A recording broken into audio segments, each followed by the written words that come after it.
So Noah Lyles here, off a World Championship gold medal last season. How'd you spend your off season? Whew. Well, like you said, from looking at my YouTube shit, I went back home. I spoke to some kids. I went to Bermuda through my end of year bash there. That was a lot of fun. Jack had a lot of fun. And we did some fundraisers for my nonprofit. So with the Lyles Brothers Sports Foundation, did some networking. And then by that time, it was time to get back to work. Yeah. Indoors, you opened up last week in Gainesville and now here in Boston. What do you hope to accomplish from an indoor season? It's kind of always the same thing, working on the first 30 or even the first 60. Definitely on the start and the acceleration.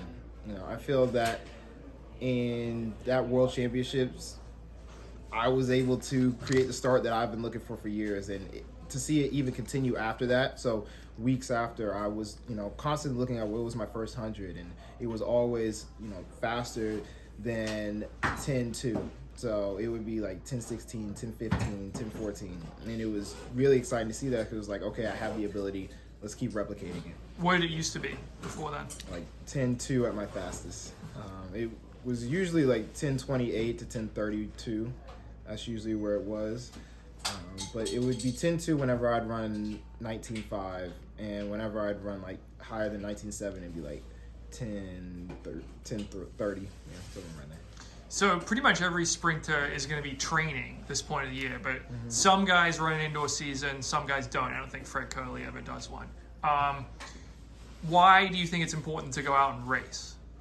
Truthfully, it's just a way to get away from training. Sometimes training can be just too much. You're constantly beating yourself up, wearing your muscles down. Of course, you're recovering, but sometimes you need a break, and sometimes you want to test out your ability. And that's how me and my coach see indoor season. And while we're testing out ability, we're also honing our skills that we don't get to try out in the outdoor season. Usually outdoor comes too quick, and people expect you to be running fast as soon as you come out. This is a kind of a way to build yourself into the year, get yourself race sharp, get yourself used to starting, the gun, warming up, how you're going to prepare for the outdoor season. You ran personal best, two personal bests last year indoors, 6.56 and then 6.55. Did that tell you that, hey, I'm going to have a great outdoor season, or was that a red herring? It definitely told me I was going to have a great indoor season, or outdoor season. Yeah. Any improvement in the 60 is dramatically increased outdoors, as we all saw. So I'm always excited to be like, hey, if I'm getting something down and I really want to test it out, and it comes together in the 60, it just makes me that much more excited for outdoor. How is your training different this part of year versus the summer when you're running diamond leagues, that sort of thing? This part of the year is still a lot more over distance. We're still in that 250, 300 area.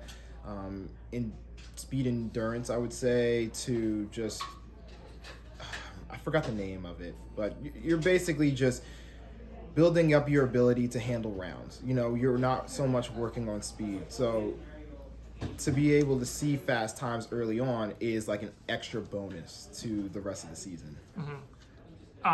You have said you want to do the 100 and the 200 this year, and you tried it in 2021, didn't go the way you wanted. I think 2022, it was your plan, and then you said, no, I'm just going to focus on the 200. What did you learn from those 2 years about approaching training for both and trying to run both at a global championship?